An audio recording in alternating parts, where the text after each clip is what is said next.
our topic is behind closed doors, and what we're really doing in a continuation of Rabbi. Okay, I'm going to ask again, if you don't mind to mute yourself, every one of you, like this, it can be easier for me to concentrate. Thank you so much. In a continuation of what Rabbi Banon started, he gave us a little bit of an introduction of marital life, of couple life. And today we're dividing it and we are talking a little bit about the woman and her part, because really when we talk about marriage, Rabbi Banon spoke incredible concepts about understanding each other and tolerating each other and making room for each other and understanding, in fact, who we are, that we are Ezer Kenegdo, that we are not two identical people living under one roof, where actually one is a helpmate to the other, one complements the other. And when HaKadosh Baruch Hu looked at Adam and said, Lo tov liot Adam levado, it's not good that man should be alone, what he meant was that man should have somebody that actually reflects him, not is a carbon copy of him, but actually is fitting into him like a puzzle. So the two pieces of a puzzle are not exact pieces. One needs to fit into the other in order for that puzzle to work. And so we see it in the physical sense that we fit into each other. And in the spiritual sense, we're not identical. We are so different, but we complement each other and together create a beautiful puzzle that actually fits and works.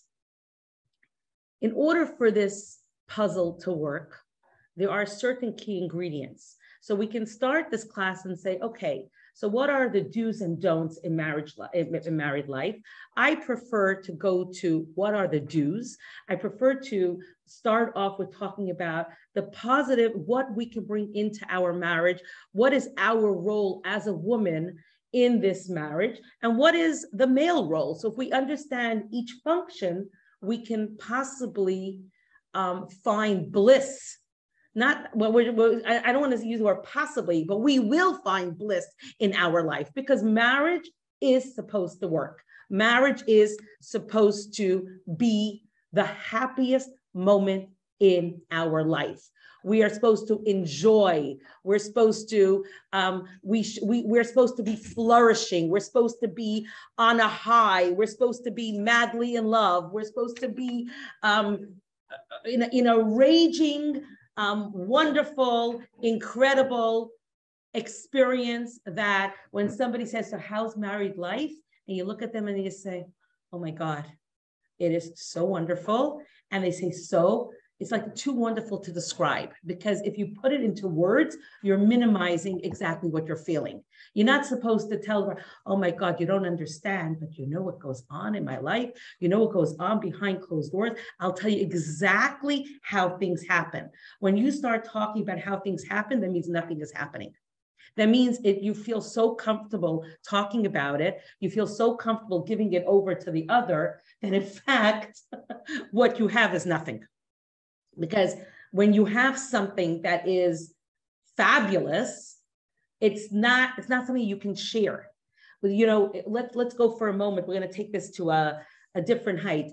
Think about the moment that your husband approaches you for a nightly activity, and he's talking and you're discussing the day and you're caressing each other and you're talking about how wonderful things were happening in the day, and you're discussing the children and you're discussing difficulties in difficult decisions that you had to make during the day and how you came, and you're asking him conseil, advice, and you know, you're having a conversation, and all the while you're warming up to each other and you're with each other.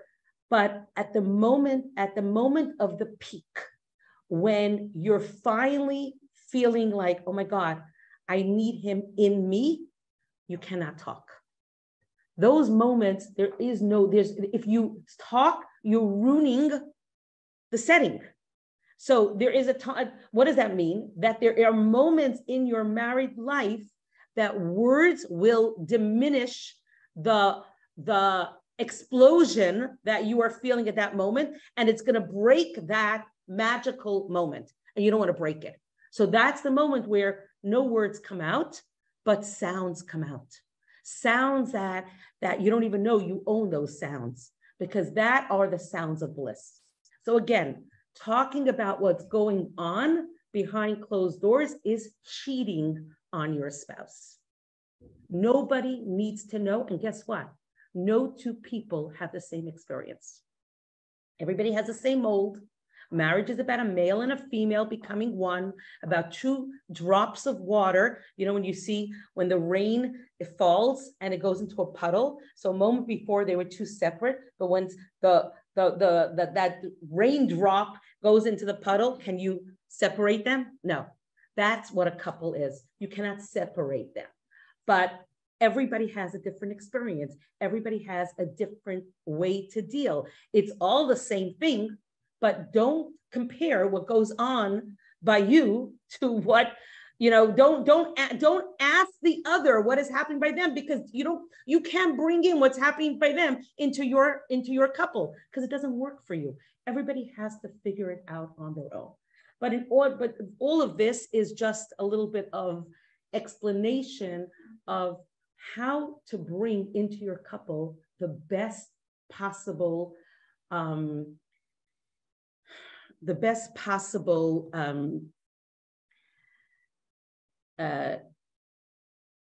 don't want to, I'm looking for a word, maybe recipe for success.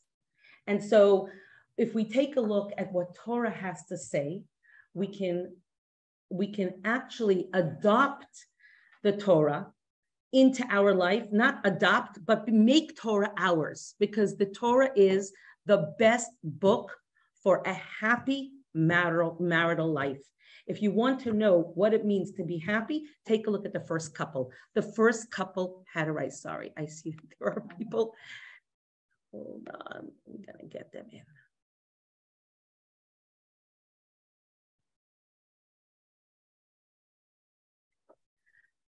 So what do we say? We take a look at a couple, Adam and Eve. We take a look at the first human beings on this planet, and we want to take their story and make it our story. Because when we talk about Adam's creation, we talk about the creation of a tree.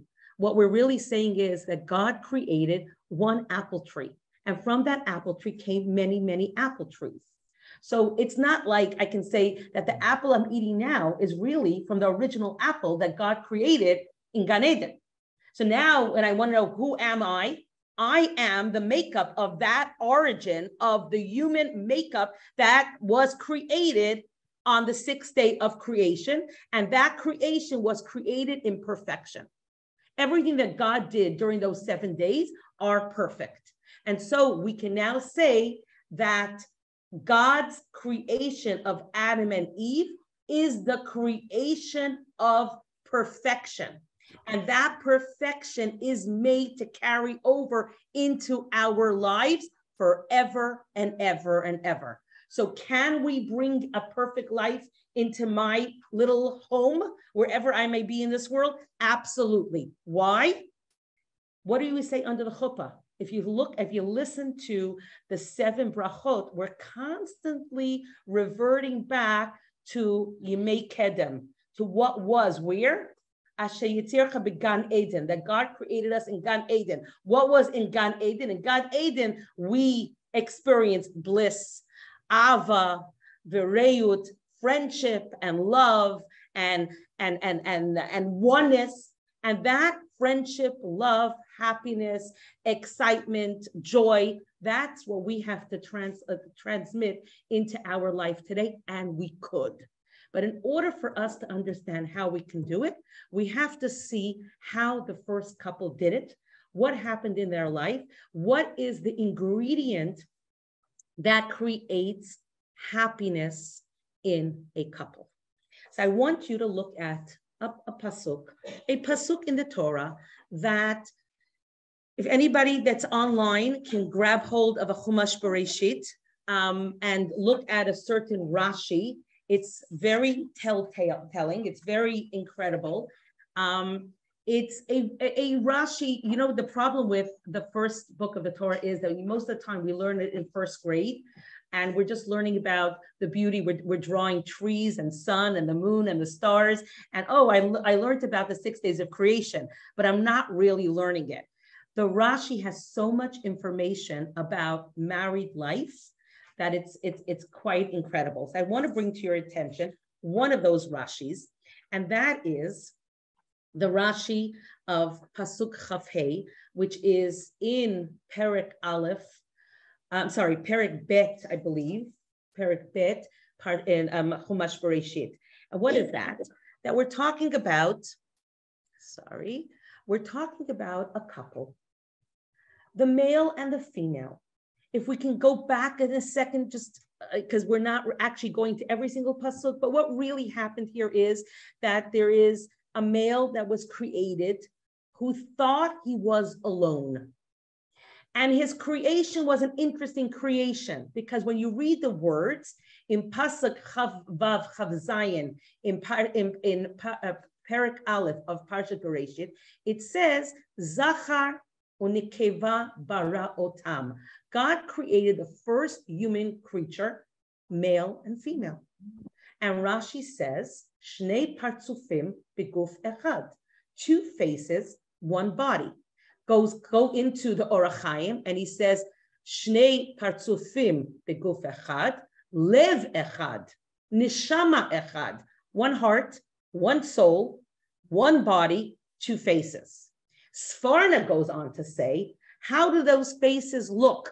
Those faces looked like they were back to back. So imagine Siamese twins that are connected at a rib, 1 body, 1 heart, 1 soul, 2 faces. Now, what God really did was he did not activate the female. Meaning that Adam was not aware of her presence. And so when Adam was given one of his first tasks on planet Earth to name animals, and the animals were then 2-legged animals and very, very similar to the human being, he gave a look and he saw for every male animal, there is a female. And he looks at God and he says, Allah, where's mine? Like, hello, if I can't see anybody that fits me, my mold, my look, but like, why am I alone? And that's when God said, bravo, that you came to that realization. And you can actually, I didn't copy that part, but you see that God placed a deep slumber upon the man, and the man slept, and God performed an operation. First operation using anesthesia, meaning that it wasn't just that he was vayishan and he slept, but he was in a deep, deep, deep slumber. And at that moment, God was able to remove the existing rib that was connecting them, vayiven, and he built onto that face and that rib, and he created, and it doesn't say he created, but he fixed the woman. And then he behaved like the first shatran, the first matchmaker, took the woman, brought her to the man and said, voila, you asked for her, you were looking for her, here she is. Now, in all of that, take a look at Pasuk Chaf Gimel, you have it here. Before we get into the Rashi, it says, Vayomer ha'adam zot hapam. This time it's bone of my bones and flesh of my flesh. Says the commentary, don't say this time, say ach zot hapam. Only this time in history will there be such a concept that the male and women and female are actually one, and now we're separating them and they're becoming 2, and they will complement each other.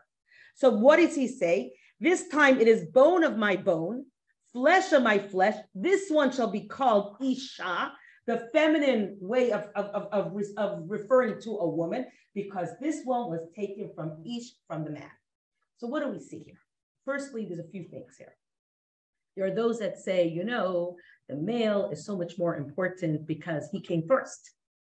And the female is secondary because she actually came second. So here we see black and white, Zachar unekeva bara otam. They were actually created at the identical same moment, but for the sake of the man, he was not given the privilege of knowing that she exists until he asked for her.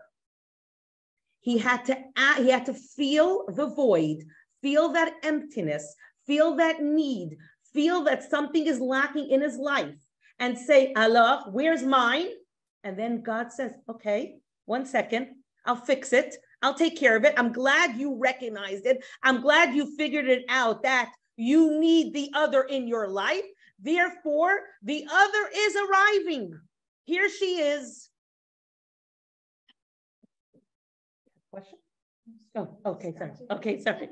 So here she is. She is now, once he found her and he saw her, he identified her. Well, why did he identify her? He identified her as a similar creature. You know, when you know the dikduk, the grammar, the Hebrew grammar, the Hebrew is a brilliant language that anything that is feminine ends with a kamatz hey. So the word nikeva, which means feminine, ends with a kamatz hey, whereas zachar, which is male, doesn't really have an ending to it. So the same thing is with ish and isha. It's the same word. Ish is a male, but it ends sort of like, it gives us like a feeling like, okay, it's not, the word is not finished. The female ish is isha, kamatz hey. And you see that the same is with sun and the moon. The sun is shemesh, and the levana, the moon, ends with a kamatz hey. And we'll see in the future, we'll talk about this tomorrow, how the moon is actually the feminine aspect. And that is why she draws her energy from the sun. The sun never changes, whereas the moon is constantly changing, growing, becoming slimmer as the female in her dynamics of being able to procreate, and her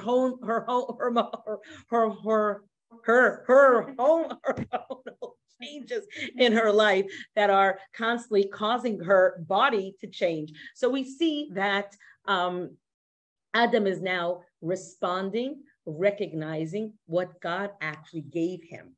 And now he is giving us a little bit of a lesson. And we're not going to zero in on this lesson today, but we're just going to go into the sequence to get into the first Rashi that I want to talk about. And that is Pasuk Chaf Dalet. What does he say? Now, again, he activated his voice by naming the animals. So now he became the speaker of the house. He recognized in all the creations that God created, nobody's speaking. Nobody knows how to speak. Even if they make sounds, like animals can make sounds, but they're not actually speaking. He is the speaker. He was given the task of naming the animals. When he named the animals, he recognized that every animal has a male and a female, and where's mine? So he asked that question, where is mine? God gave it to him after he recognized that he needs a female in his life, which helps us understand the different wiring between the male and the female, where a female knows she needs a man in her life. A female wants a man in her life. A female is desiring a man in her life, where the male sometimes is very placid. It's okay, I'm busy now.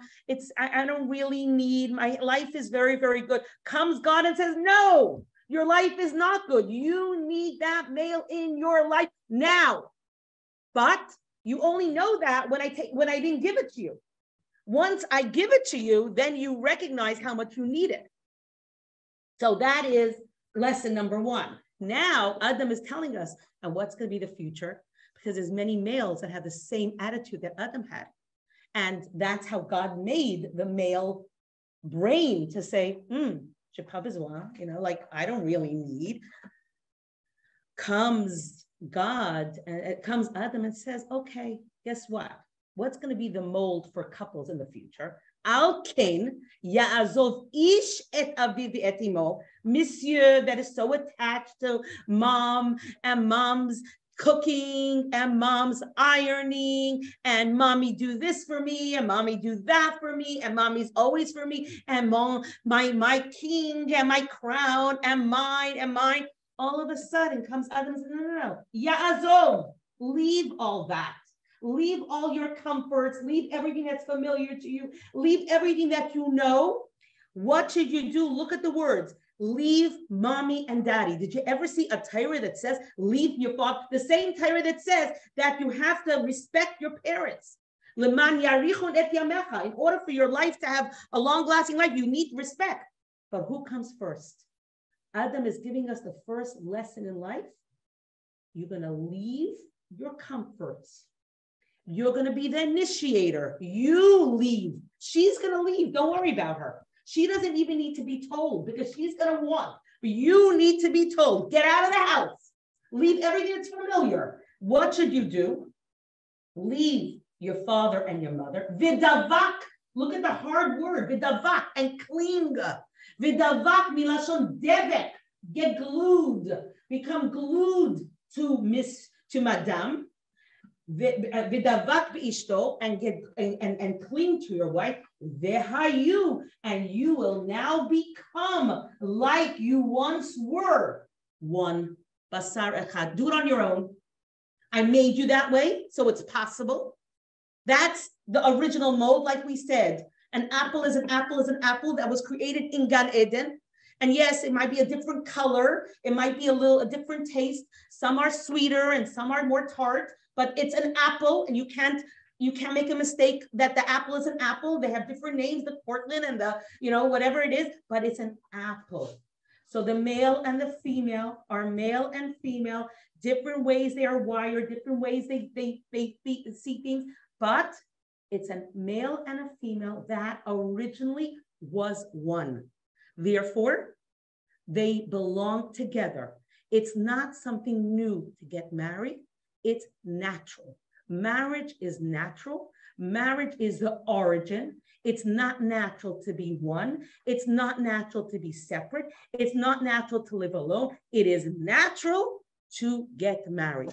How do you do it? Monsieur, get out of your mother's house. Number one. Number two, make her number one focus. How? Glue, devek. So whenever something's not working in the couple, the first question we ask after chuppah v'kiddushin, remember that, what's going on in the bedroom? Any activity? There's no activity. That's your first underlying problem. When there is a coldness in the bedroom, when there is a coldness in the Kodesh Kedashim, in the Holy of Holies, there is an issue in the kitchen. And there's an issue in the car, and there's an issue in every other aspect of your life. So are we such animalistic creatures that need glue and sexual activity all the time in order for us to tick? Yes and no. If it's a mitzvah and it says in the Torah, vidavak, that you should be glued, obviously you need it. The question is how. And that's where our subject starts today. How do we create a powerful, explosive, crazy glue in our bedrooms that remains crazy glued forever and ever and ever? And the secret is lying right here in this pasuk. So we're going to take a look at Pasuk Chafei. Introducing couple number one in the entire history of the world. Name, Adam and Eve. They got to know each other when? Friday, first Friday in the world. What hour? The 9th hour. So in the 9th hour, they came to be. In the 9th hour, they came to be separated. In the 9th hour, they were intimate. They got to know each other. How did they get to know each other? What did they look like? Chafei. Vayiyu shnehem arumim. Ha'adam v'ishto v'lo yitbosheshu. The two of them, now they're two, okay? What Adam, we know Adam has a name. Later on, Adam, just like he named the animals, names his wife Chava. Ki em kol chayhi, because she is the mother of all life, and that's why she's called Chava. And how do we describe this couple in the Garden of Eden, in paradise, literally in paradise, in a perfect setting? How do we describe this couple? You would never expect the Torah to describe them in this manner. Arumim, naked. Naked? Naked? Are you for real? Not only that, if that's not bad enough, v'lo yitbosheshu, and they were not embarrassed. No shame. This pasuk is the key ingredient to what marriage is about. Two things. Naked, no shame. Really? Yeah. What is naked? Naked actually has a further, we go a little bit deeper to what is naked. We'll say, naked means that there's no cover up. This is my face before makeup. It's naked. I don't like people to see my naked face, so I cover up. And I camouflage what all those bags under my eyes, let's cover it up. Those dry lips or those white lips, let's color it up. So actually, when I put on makeup on my face, it's a cover up. Now, if I put on a nice hat or a beautiful outfit, it's also covering something that is that could be exposed. Here we see in Gan Eden, the male and female were exposed to each other. They were naked. We can almost say transparent. So when we say, how many couples will say, what's missing in our marriage is transparency. He's hiding things in the bank. He's hiding things under his mattress. He's hiding behind his phone. He's not talking. He's not telling me. I don't know what's going on in his mind. What we're lacking in our couple is transparency. He has a secret bank account. He has another home. He has another life. Transparency. There's no nakedness. And other women will say, I'm ashamed to tell him what I'm thinking. I'm ashamed of what I'm doing. Shame? Shame in a couple? Shame on you. There cannot be any shame. If we are glued physically, and we're glued mentally, and we're glued emotionally, and we're glued spiritually. The glue is complete. And so if I'm glued emotionally, then everything that's happening in my brain and in my heart, I should feel comfortable, need to feel comfortable to be able to expose it and give it over to the other without feeling shame that he's going to judge me and be upset with me. If this is how I feel, validate what I'm feeling. If this is what I have to tell you, then listen to what I have to tell you, understand what I'm saying, and I should feel good and comfortable and better after telling you what is on my mind. Because what's on my mind is my naked feeling. And I need to share it with you. I need to share it with the only person that it is permitted to be naked and transparent with. So let's take a moment.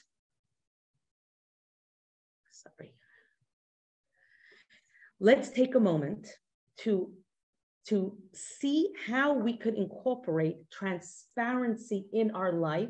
When is transparency, nakedness, free of shame, not only permitted, but applauded and extremely, extremely necessary? So under the chuppah, there is a very interesting statement made by Monsieur.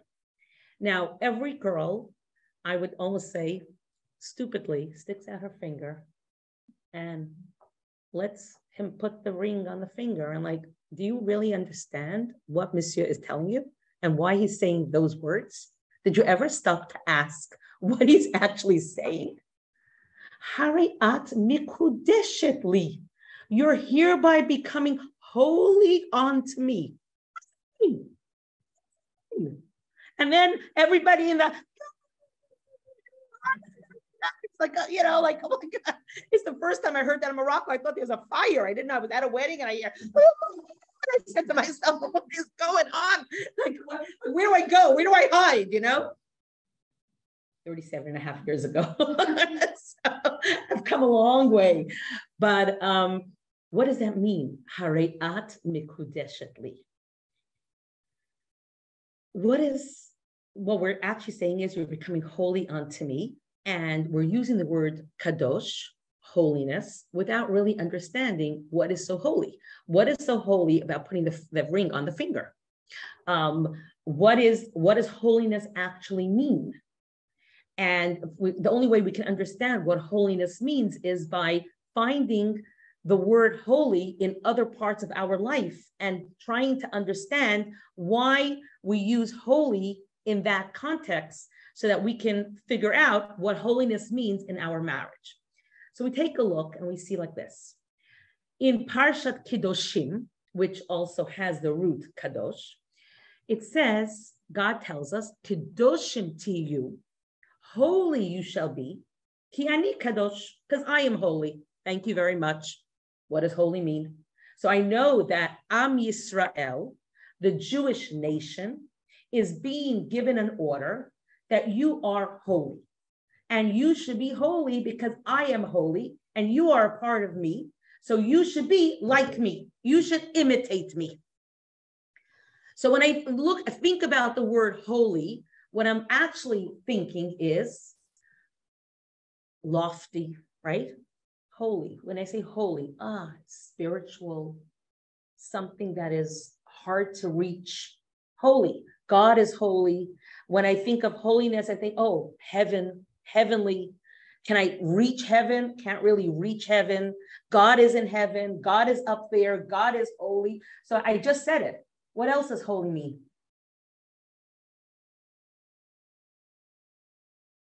God is up there in heaven, hard to reach, higher. So can we say that holiness can be an elevated status? Now, let's go and see something else that refers. So we know one thing, that Am Yisrael, the Jewish nation, is called Am HaKadosh, the holy nation. Why? Because God is holy, and you are part of God. You are not part of the creations that God created. You're part of the Creator. That makes you an elevated status. You are of the elite circle called Yehudi, which is a chelek eloka mima'al mamash, a part of God, mima'al, above. Don't think it's a joke, mamash, literally. Now, what else? This nation that is holy was given or gifted with a language. It's in front of you. What is this language called? No, not Aramaic. Huh? Lashon HaKadosh, the holy language, the holy tongue. Did you ever hear any other language being called a holy language? It's English, it's French, it's Aramaic, it's Spanish, Chinese, Portuguese. Holy? It's a language. One language is called Lashon HaKodesh, the holy tongue, the holy language that the Holy Torah was written with. Okay. This holy nation that was given a holy language was granted with something else. A holy day. Yom Rishon Kadosh doesn't fly, right? We don't say Sunday, Holy Sunday. Do we say Shabbat Kodesh? Shabbat Kodesh. We were given one day of the 7 days that's called the holy day. If that's not enough, we were given a small territory as large as New Jersey, 6 hours from beginning to end, and it's called Eretz HaKodesh. You ever heard of an Eretz? Eretz is all over the world. It's land. Eretz Yisrael is called Eretz HaKodesh, correct? Now, not only us, but the entire world believes that this is a holy place. Take a look what's going on in front of the Kotel. Every color, every race, every creed is closing their eyes and standing at that wall and praying, correct? You ever saw that? It's incredible. So everybody agrees that there is one place in the world, a small little, slim little territory that is surrounded by vultures that is called Eretz HaKodesh. Now, if that is not enough, we come to our topic, marriage. What is marriage called? It's called Kiddushin, which is, what is the rabbi under the chuppah, the rabbi that's marrying you off? What's he called? You know what the rabbi is? Not just the rabbi, he's not the rabbi that's marrying off. In Hebrew, it's called Misader Kiddushin. He's the organizer of holiness. Hello? So what's happening under that chuppah is something very, very holy. Now let's understand, we still have not identified the word holiness. We can try a little bit by taking Shabbat as an example. When we enter Shabbat and we usher in Shabbat by lighting Shabbat candles, the next event is going to be Kiddush. We're making a blessing on wine, for God's sake. Why can't we say, take the goblet, put in the wine, and make the bracha bor priya gafen? Why are we calling it Kiddush? We're sanctifying the already saintly day, holy day, by starting the holy meal with a holy situation called Kiddush. And now the entire table is sanctified, is holy. But what gets even more interesting is how we end the day. We end the day also with a cup of wine, but this cup of wine is called what?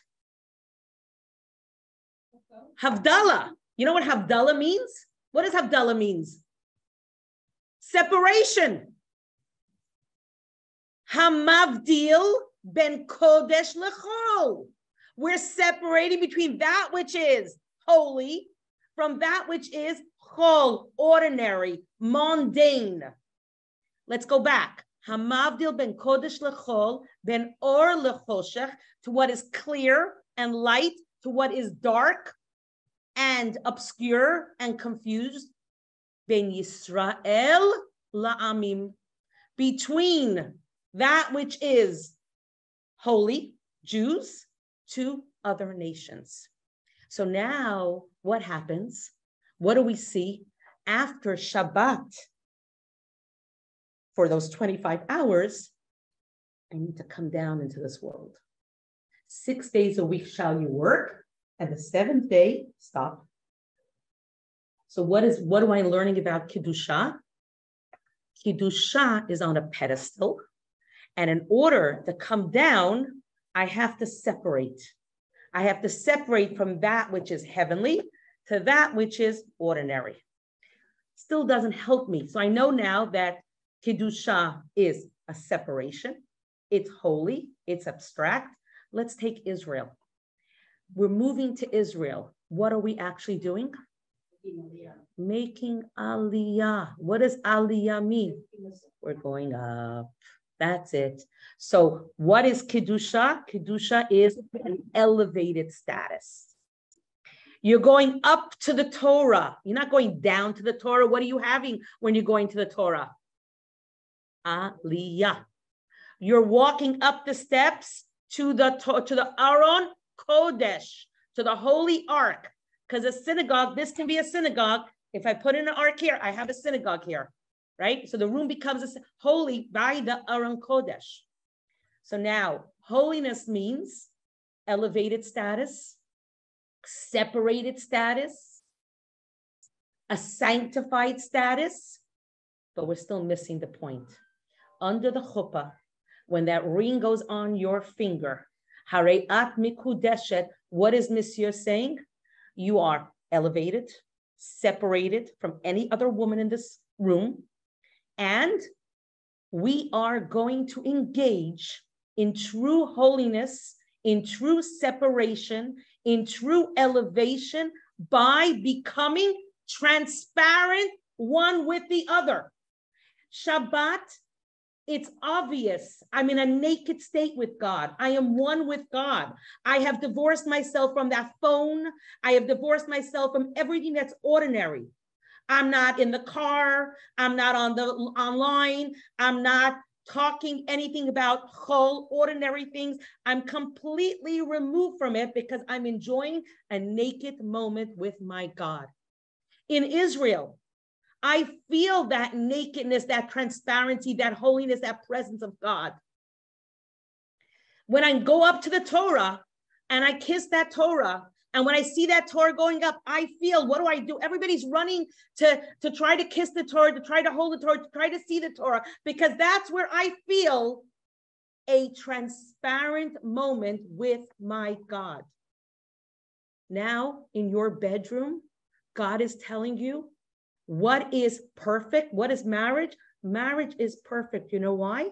Because you're once again recreating Adam and Eve in Gan Eden, becoming one like they were. How? Naked. Naked. Transparency that was enjoyed between them.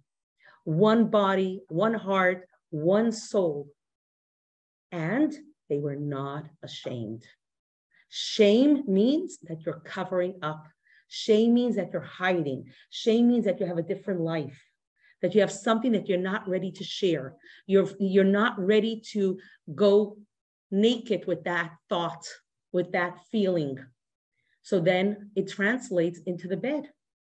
I am like this in bed because I'm not giving the other my full transparency, my full presence, my full heart, because I have things to hide.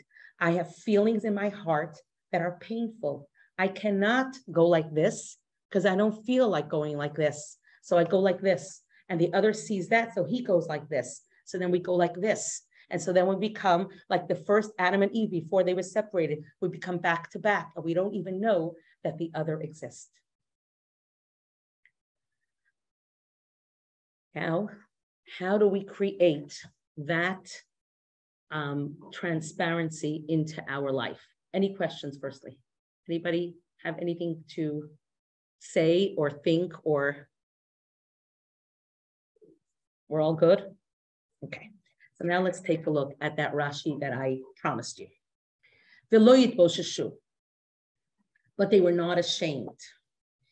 Now, the reason that we're being told that they were not ashamed is obviously for us to understand that shame is not always a bad thing. It sometimes is a virtue. And how is shame translated in something deeper? So let's look. Shelo hayu yodim derech tzniut. They had no idea what tzniut means. What is tzniut? Tzniut means modesty. So yes, we just gave a whole beautiful spiritual explanation about how good it is to be transparent in the bedroom and to be naked and not to be ashamed. And all of this is good. And now we're getting this Rashi, and the Rashi is giving us a whole different take on it, because guess what? At the end of the day, what this Rashi is quoting to is now in real life. It's not only one couple in the world. It's not only that they, Adam sees Chava, she's the only woman. They move towards each other. They're really a part of each other. Do I really have a choice? I mean, she's part of me. Do I cut off my nose because I don't like my nose? No, this is me. So obviously there was a compatibility. Obviously there was feelings. There was maybe love that existed. Again, there was no sex manual. They had nowhere to look or ask a parent or figure out what to do. They just naturally moved towards each other and engaged in an intimate act. Where? In front of everyone. But look who was their shotgun. 1 second. Hold on a second. In front of everyone in the Garden of Eden. Who's everyone? Who's everyone? Animals. Animals. Now, why are we being told this?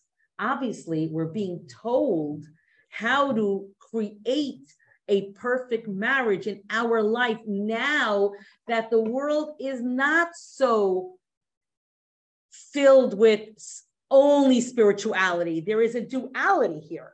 There is, a male and a female. There's light and there's dark. There's good and there's bad.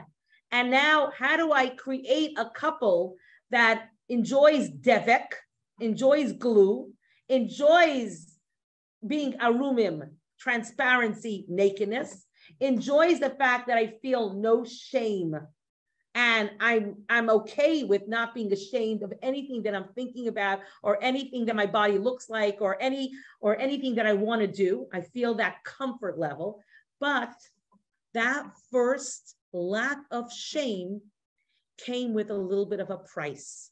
And so here we have another duality. Shame is a virtue and shame is a problem. Can make in the couple, if we are married under chuppah v'kiddushin, shame is good in the appropriate place and bad in when it's not necessary. And we're going to take a look at how we can bridge and figure out when it's okay to feel shame and when it is very, very bad and very unhealthy for our relationship to bring shame into the bedroom, into the Kodesh Kodashim, into the holy quarters of our home. So let's read this Rashi.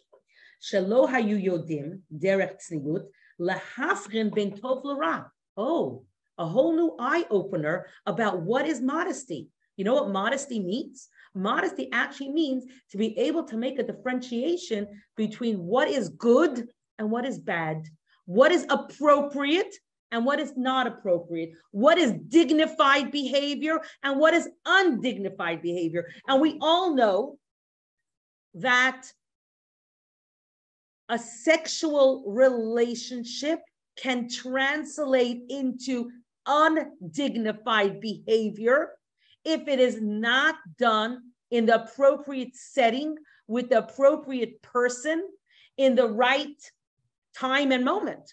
So we're taking a subject that is so debatable. It's so holy. And at the same time, because it's so holy, everything that is so great can fall so low. We always use the example when the Twin Towers existed. If you'd be on the 101st floor and drop a penny, it might penetrate into the ground, because when something falls from so high, it falls very, very deep.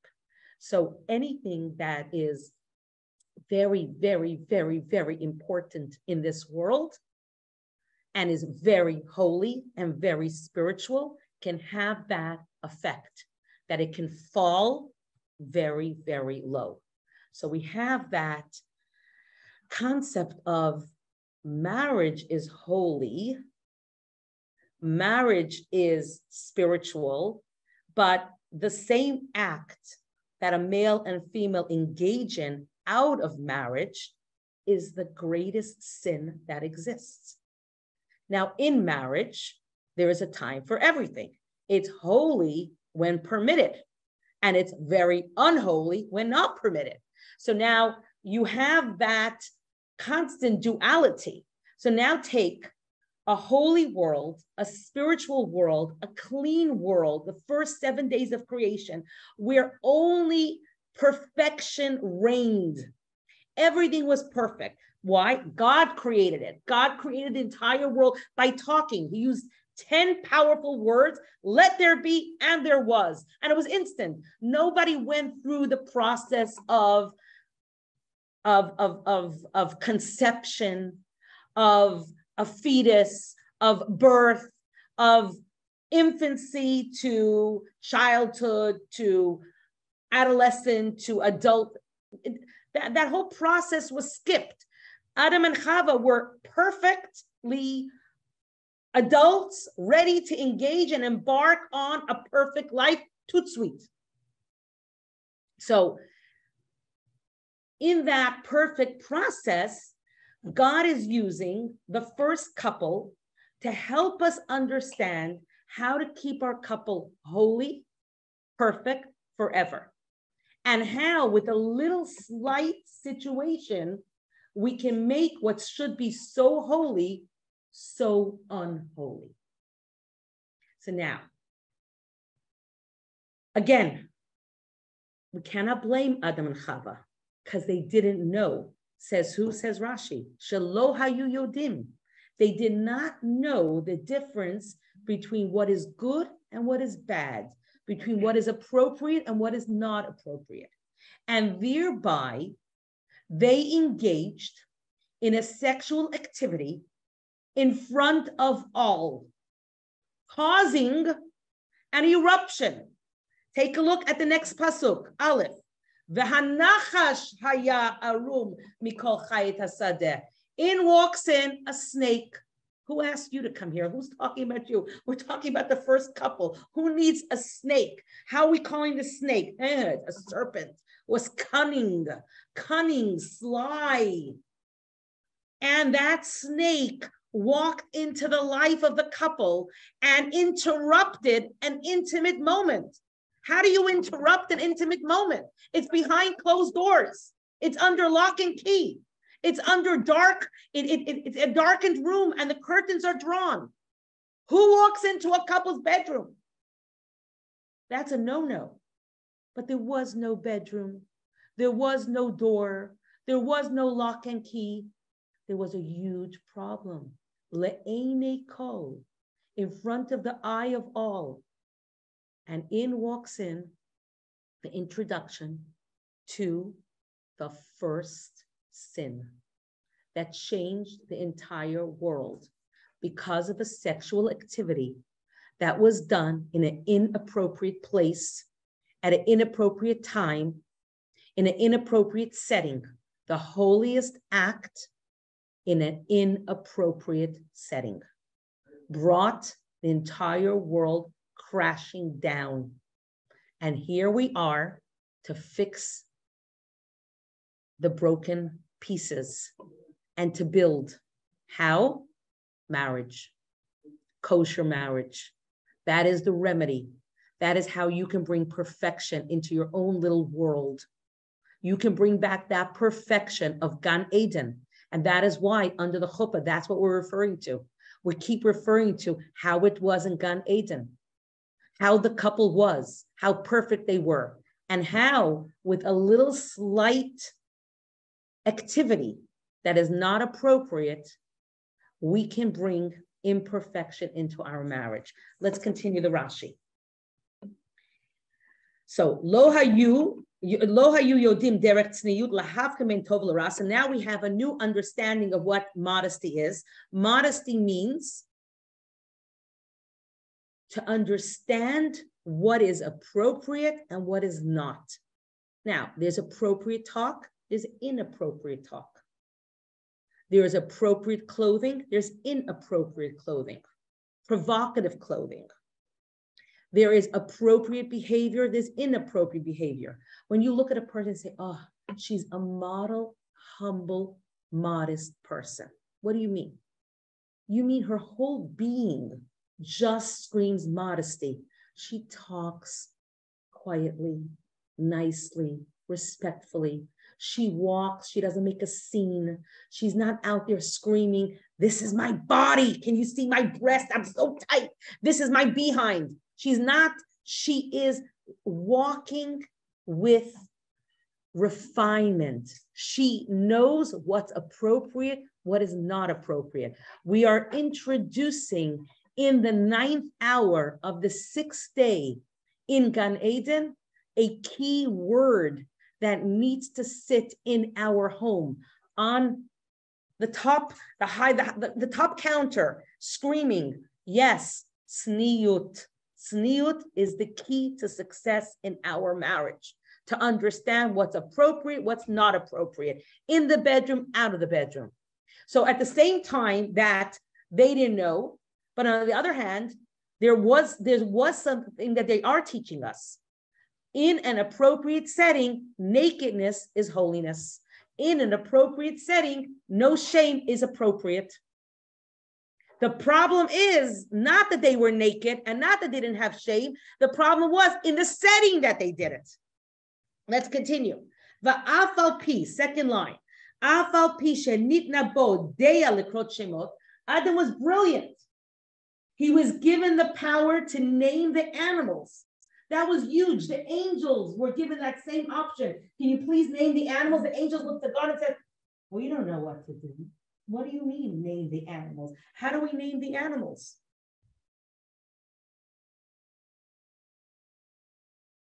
And Adam, because he was a makeup of heaven and earth, of body and soul, he was able to look in heaven and say, oh, there's something called Aryeh, a special angel in heaven called Aryeh. There is a similar imitating look, a lion that has the same face of the angel in heaven. Let's bridge. Let's call this Aryeh. Let's call this Sus. This is the horse, and this is the cat, and this is the dog. He was able to bridge. And angels, all heavenly, so he didn't understand how to make that bridge. So he had so much knowledge. He was able to bridge heaven and earth. Lo natan bo yetzahara. He was not yet endowed with a yetzahara, with an evil inclination. Ad achlu min ha'etz, until he ate from the forbidden fruit. V'nichnas bo yetzahara, and then he ate something that was forbidden. So he ingested negativity within him, and now he became the owner of a yetzahara.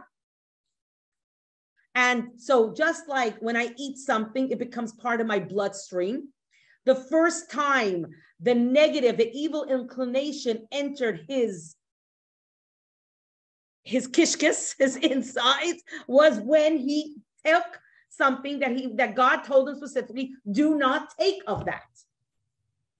Now, once he ate from the fruit, v'nichnas bo yetzahara, and the yetzahara entered him, all of a sudden, he developed a da'at.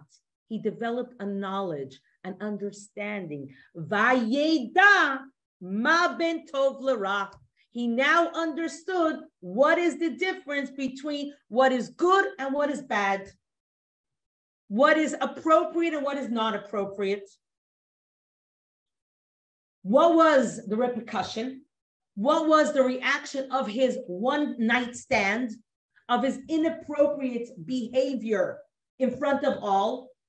Instead of chopping down a tree and building a log cabin, or going behind a tree, or going in a cave, or hiding, or making himself a little private space, he was intimate le'ene kol. Let's take a look at what happened, where the snake approached and engaged the woman in conversation. But let's take a look at the Rashi to find out how the snake actually arrived at this situation. V'hanachash haya arum. Look at the rat. Okay. Is there another copy? Yeah. Yeah. Okay. Sorry, I didn't realize. Okay. V'hanachash haya arum. Ma inyan ze lekan. Rashi's favorite question. What's the connection? What's the connection between couple being intimate, the first couple being intimate, and a snake engaging the woman in conversation? Like, where does the snake come from? And why are we calling the snake cunning?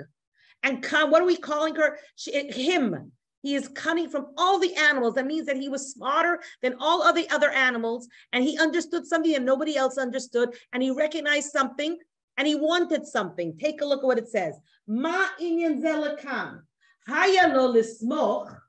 Later on in Pasuk Chaf Aleph, it tells us that after the sin, God dressed Adam and Eve and gave them clothing and said it's no longer appropriate for you to walk around in the garden exposed in a naked state. So it should have said, that God made for Adam and Chava cloaks clothing of like a skin material, and they put it on. Ella, what's the reason? Lamdacha me'ezo should be siba. Me'ezo siba kafat hanachash alehan. What is the reason that the snake approached and jumped upon the couple? What is the snake? The most cunning. The snake was the most similar to human being. The snake was walking on two legs, talking and understanding the language of the human being. Ra'a otam arumim. He saw the couple naked. The oskim bitashmish. And they were busy being intimate. Le'ayin kol, in front of the eye of all. Vinit avala. And he had a desire for her.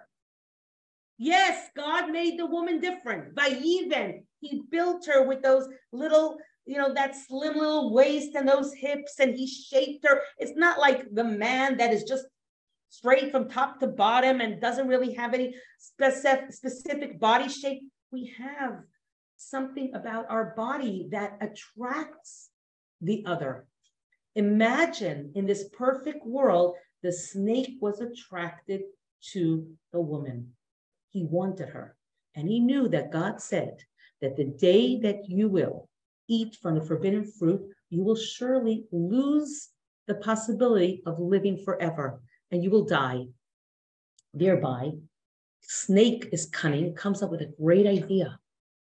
Let me influence the man and the woman to eat. And once I will influence them to eat, Monsieur that was given the rule, he's going to die, and I'm going to be able to marry the woman. So what do we see? We see that the entire world came crushing down from one act, an act that's supposed to be so holy, so incredible, was exposed and made available for all to see, creating damage that we're all reeling from till today, introducing evil and goodness into this world. And when we see, yes, it's true that God did allocate an equal amount of goodness and negativity in this world, but we are naturally attracted to something that is more easy. In Israel, they have this, we know that there's, Baruch Hashem, a very large concentration of Jews living in Israel. But there are those Jews that live in Israel and feel that perhaps it's enough, and therefore they don't have to do more. And they call themselves chofshi. What does it mean, chofshi? We're free. We're on chofesh. We're on vacation. We're not God-fearing, and we're not God-adhering, and we don't need it. It's enough where we live. So what do we see? That in such a holy place, it can have two kinds of people living. You can have such a large presence of Arabs that really hate us and hate the country and live within the country. And at the same time, you have so many God-fearing, God-adherent Jews. So what did God do? God introduced duality. God introduced challenge. God introduced some kind of a balance. And it's, when I say the word chofshi, it's because it's easier to be on vacation than to be working. So it's easier to remove yourself from what you should be doing than doing what you have to do. When you say a person has accepted God, what do we say? What are the words we say? Kabbalat ol. Oh my God, it's heavy. I've accepted upon myself a yoke. What yoke? Of Malchut Shamayim. It's heavy to accept. That means I accept whatever God says, whether I understand it or I don't understand. That's a heavy load. But this is what God was introducing. God was introducing a duality. When we can almost say, why did God even create the world in the first place? He had a world in the heavenly courts. And we're told that it was at least 2,000 years prior to Bereshit, a world existed, but God was not happy.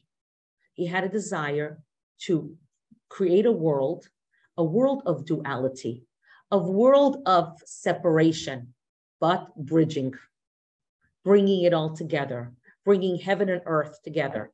And God gave a gift to the male and female. You're going to be the mold. You're going to express my inner, deepest, most feeling. When you get married and you merge two opposites, male and female, and you can live under one roof, and you can live in one room, and you can be in one bed, and you can be intimate without shame and in a transparent state, in the right place, in the right mode, in the right model, you have now brought back perfection on planet Earth.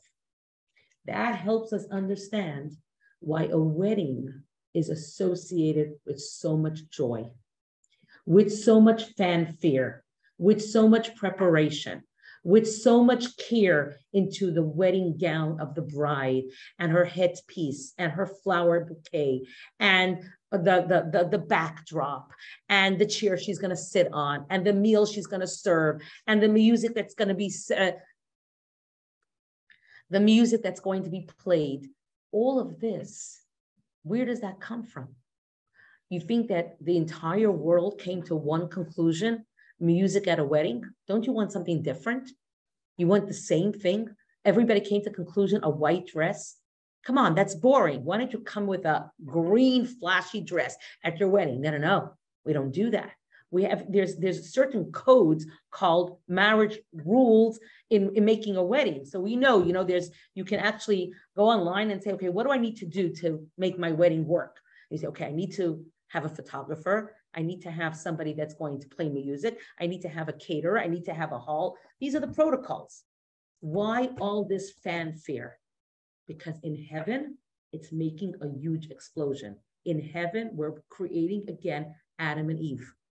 And Adam and Eve are coming down in the form and shape of these two young people that are merging. And it's an incredible, incredible moment. It says, Sof Ma'aseh, this last act of the male and female finding each other is Machshavat Chila. It's my first thought. That's why I brought this male and female into this world to begin with. Who is rejoicing? God is rejoicing. How do we express God's joy? By bringing a musician, by eating properly, by dressing appropriately. What about the couples that got married after the wedding? My parents. There was no believe me that their marriage was even happier, because what they did was they found each other and they heard the music. They heard the music. They heard the music the way they were supposed to hear the music. Today, we need to create something bigger because of our spoiled tendencies. But nevertheless, we are focused on the right thing. We're bringing the joy into the room, and we are celebrating that God has once again merged this male soul and female soul that actually belong together. And God has been waiting for all these years for them to merge. And now it's happening. So what's happening in my bedroom is bringing down, recreating Gan Eden once again. It's an incredible explosion. Now we have to understand how to keep that explosion. Getting married is one night for 400 strangers. Keeping it all together for us and making it last and making it a binyan adei ad. Notice the words that are used. We're not wishing the couple that, oh, you should be happy. We're wishing them it should be a binyan. A binyan is a building. A building has a foundation. The foundation has to be secure. And then it takes time. And there's bricks. And in between every brick, there is cement. And it has to be solidified. And it has to stick. And it has to stay. And it has to be able to withstand all kinds of weathers, all kinds of storms, all kinds of situations in our life. And there is the morning, afternoon, and evening. We call it, there's 3 prayers. We have breakfast, lunch, and supper. Some people say my best meal is breakfast. It's the easiest on my stomach. It's the lightest. It rejuvenates me. It's my coffee and my little biscuit or whatever it is. Later on, whatever I eat, it drags me down a bit. It makes me fatigued. Morning is a time when you're full of energy and you have an ambition and you have a list of things you've got to do. Marriage has to be shacharit. Every single day, it has to be morning. It has to be, we're not arvit going to sleep. We're not, and we should carry in what we feel in the morning, in the afternoon, and in the evening. In the afternoon is when my marriage is already 15, 16, 18, 20 years old. In the evening, when my marriage is already 50, 60 years old, it should still be like morning, like we just found each other. And that's what we hope to get into these classes. And we're going to talk about them more tomorrow and talk a little bit more deeper about how to bring modesty into our bedrooms and at the same time enjoy the greatest heights in our couple. Are we permitted to enjoy? Absolutely. Do we need to enjoy? 100%. Are we allowed to enjoy? Of course you're allowed to enjoy. Do you need to enjoy? You must enjoy. How to do it in a safe, kosher, holy atmosphere. Looking forward to tomorrow.